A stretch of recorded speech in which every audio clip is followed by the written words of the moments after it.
Hi friends, நம்ம இப்போ வந்து மாதேஸ்வர கோயிலுக்கு போயிட்டுருக்கோம். இது வந்து கர்நாடகாவில் இருக்குது. கர்நாடகாவில் வந்து ஒரு மாதேஸ்வர சாமின்னு சொல்கிறது, அது ஒரு சிவனோட உருவம், சிவனோட இன்னொரு அவதாரம்னு சொல்லுவாங்க.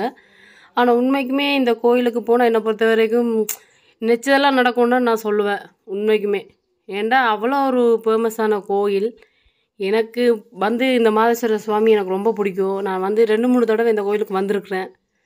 ஏன்னா இந்த மறுபடியும் போகணுன்னு தோணும் இந்த கோயிலுக்கு போனால். அப்படி இருக்கும் பார்க்கும்போது. பிளேஸும் நல்லா வந்து க்யூட்டாக நல்லா நல்லா இயற்கை வளம் இந்த மாதிரி செம்மையாக இருக்கும். அப்போ இங்கே போகலாம், இங்கே வாங்க போகலாம், ஒரு நாளைக்கு கண்டிப்பாக போய் பாருங்கள். இது வந்து மாதேஸ்வர வந்து சுவாமின்ற சிலை. அது வந்து ரொம்ப தூரம், என்னென்னு சொல்கிறது, ரொம்ப தூரத்துலேருந்து பார்த்தாலே ஃபுல்லாக அந்த மலைக்கு மேலே வந்து மாதேஸ்வர சுவாமின்ற சில உருவம் வந்து அப்படியே இருக்கும்.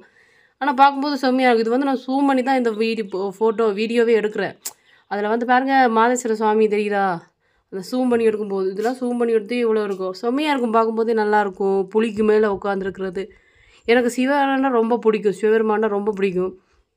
அதால் ஏனோ தெரியல, நான் இந்த மாதேஸ்வர கோயிலுக்கு அடிக்கடி போவேன்.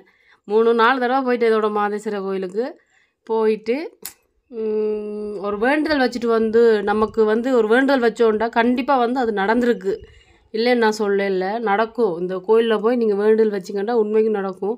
ஃபுல்லாக மலை தானுங்க, ஃபுல்லாக மலையாக இருக்கும். பாருங்கள் எவ்வளோ பேர் பஸ்ஸில் காரில் எவ்வளோ பேர் வந்திருக்காங்க தெரியுமா இந்த கோயிலுக்கு. அப்படி வருவாங்க இந்த கோயிலுக்கு. அவ்வளோ ஒரு சக்தி வாய்ந்த சிவன் தான் சொல்ல முடியும்.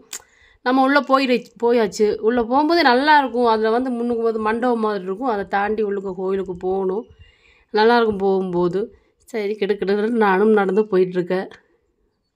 கோயிலுக்கு போய் ஒரு சாமி இந்த கோபுரத்தை பார்த்து கும்பிட்டு உண்மைக்குமே நல்லவனா சொல்லுவாங்க. அப்போ நானும் போய் கும்பிடுவோன்னுட்டு ஒரு சாமிக்கு ஒரு கோபுரத்தை பார்த்து ஒரு கும்பிட்டு சுற்றியெல்லாம் வீடியோ எடுத்தோம். நிறைய கூட்டம், நிறைய பேர். இப்போ கொஞ்சம் திருவிழா இதுன்றபடியே பாருங்கள், தேர் திருவிழா மாதிரிலாம் சாமி ஊர்வலம் கூட்டிகிட்டு போகிறாங்க. நிறைய பேர் அங்கே பிரதேசம் பண்ணுறாங்க. நானும் ஒரு இதொன்று வச்சுருந்தேன், ஒரு வேண்டல் வைக்கணும்னு நினச்சிட்டு இருந்தேன். இதானுங்க அந்த கிட்டே இருந்து பார்க்கும்போது மாதேஸ்வர சிலை பாருங்கள் எப்படி இருக்குது. அதுலேருந்து நம்ம வந்து ஒரு ஃபோட்டோ எடுத்துக்கலாம் என்னட்டு மாமா வச்சு ஒரு ஃபோட்டோ ஒன்று எடுத்தேன். ஃபோட்டோ எடுக்க வச்சுட்டு வீடியோ எடுத்துட்டேன். அதுக்கு ஃபோட்டோவுக்கு போஸ் கொடுக்குற மாதிரியே இருந்துகிட்ருக்காங்க. காலத்தில் ஏன் வேகையும் கொழுகிட்டு. கோயிலேருந்து பார்க்கும்போது மாதேஸ்வர சிலையும் நல்லா இருந்துச்சு. பார்க்கும்போது ஒரு சாமிக்கு ஒரு கும்பிட போட்டுட்டு சரி சுற்றி கும்பிடுவோம் என்னெல்லாம் சுற்றி கும்பிட்டு இங்கே வந்து யானை இருக்குன்னு சொன்னாங்க. மாதேஸ்வர கோயிலில் யானை வந்து அந்த கம்பியில் வச்சு அடைச்சி வச்சுக்காங்கன்னு சொன்னாங்க. சரி, இல்லை போவோம் கிளம்ப. அவங்க சொன்னோம், இல்லை சாமியை கும்பிட்டு அதுக்கப்புறம் சுற்றி வரும்போது யானையை பார்த்துட்டு வரலாம் என்னட்டு எல்லாருமா சேர்ந்து சரி சாமியை கும்பிட்டு உள்ளே போய் வெளியில் இருந்து சாமியை கும்பிட்டு உள்ளே போய் சாமி கும்பிட்டுட்டு அப்படியோ சுற்றி வந்து அப்படியே வந்து நம்ம யானையை பார்த்தோம். யானையை பார்த்ததுக்கப்புறம் மனுஷருக்கு ஈரக்கலையே இல்லாமல் போச்சு.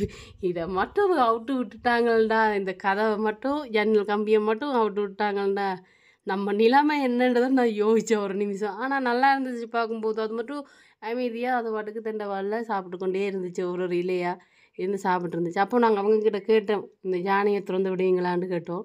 அவங்க எல்லாம் இப்போல்லாம் எல்லாம் அது ஒரு பூசை வரும்போது தான் திறந்து விடுவாங்க என்று சொன்னாங்களா. சரி, ஓகே, அதோட இருந்து ஒரு செல்ஃபியாவது எடுப்போம். இது அதை கூட செல்ஃபி எடுத்துகிட்டு கிளம்பிட்டு